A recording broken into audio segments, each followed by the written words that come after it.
Normally എല്ലാ ഐസിയൊക്കെ ഞാൻ ചെയ്യും. പവർ ആയാലും ബ്യൂട്ടി ആയാലും കുറെ ഐസിയൊക്കെ നമുക്ക് ചെയ്യുമോ? ഓക്കെ, അടുത്ത പ്ലേസ്മെന്റ് നമ്മൾ കൊടുക്കുന്നത് മുഹമ്മദ് ഇർഷാൻ.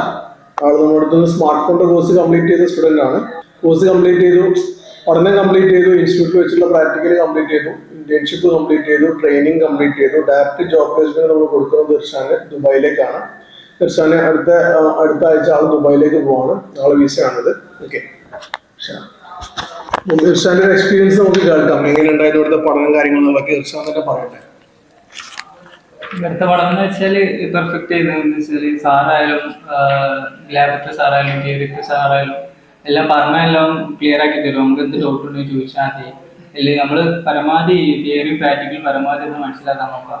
എന്നാലും നമുക്ക് പോകുന്നിടത്തുള്ള കാര്യങ്ങളൊക്കെ സിമ്പിൾ ആവുള്ളൂ. ഇപ്പോൾ ഇന്റേൺഷിപ്പിനായാലും ട്രെയിനിങ്ങിനായാലും ഒക്കെ നമുക്ക് സിമ്പിളായി തോന്നുള്ളൂ. ഇപ്പോൾ ഇന്റേൺഷിപ്പിന് പോകുകയാണെന്നുണ്ടെങ്കിൽ ഫസ്റ്റ് നമ്മൾ 2 മാസം അത് നമുക്ക് വെച്ചാൽ വർക്ക് കിട്ടണമെന്നില്ല. നമ്മൾ പരമാവധി നോക്കി സീനിയർ ടെക്നീഷ്യൻ്റെ നോക്കി പഠിക്കേണ്ട കാര്യമാണ് ഈ ഇന്റേൺഷിപ്പ് പറഞ്ഞാൽ.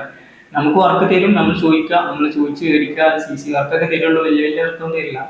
പിന്നെന്ന് വെച്ചാൽ OJT നമ്മൾ കംപ്ലീറ്റ് ആയാലും OJT കിട്ടും. OJTയിൽ ചിലപ്പോൾ പുറത്താവും, കേരളത്തിനുള്ളിലാവും, വരാനില്ല. അതൊക്കെ നമ്മൾ ഭാഗ്യപോലെ ഇരിക്കും. നമ്മളിപ്പോൾ പുറത്താണെന്നുണ്ടെങ്കിൽ എന്താ പറയുക, ഭാഷന്റെ ഭാഷ നമുക്ക് ഇഷ്യൂ ഉണ്ടെന്നുണ്ടെങ്കിൽ ഭാഷ പഠിക്കും, ഹിന്ദി പഠിക്കും. അങ്ങനത്തെ ഒരു ഉപകാരം നമ്മൾ പുറത്ത് കിട്ടുകയാണെങ്കിൽ. ഇപ്പം ഞാൻ പുറത്ത് പഠിച്ചു, മഹാരാഷ്ട്രയാണ്. OJT കാരണം ഇപ്പോൾ ഹിന്ദിയിലൊക്കെ ക്ലിയർ ആണ്. അപ്പോൾ സാറിനോട് ആദ്യം വിസിന്റെ കാര്യം ചോദിച്ചു വിളിച്ചപ്പോൾ സാറിനോട് ഹിന്ദി കുറച്ചൊക്കെ അറിയാൻ ചോദിച്ചു. അപ്പം ഞാൻ ഹിന്ദി അറിയാം. അപ്പം എനിക്ക് എന്താ പറയുക, വിസ സെറ്റ് ആയിരിക്കുന്നെന്ന് പറഞ്ഞു. അങ്ങനെ എന്താ പറയുക, വിസ ഞാൻ OJT കംപ്ലീറ്റ് ചെയ്ത് 2 മാസം ആയിട്ടുള്ളൂ. അപ്പോൾ എനിക്ക് വിസ കിട്ടി. അത് ഈ മാസം 5-ാം തീയതി 15-ാം തീയതി കയറാണ്. ഇൻഷാല്ലാഹ് നല്ല എത്തിട്ടെന്ന് പ്രാർത്ഥിക്കുന്നുണ്ട്.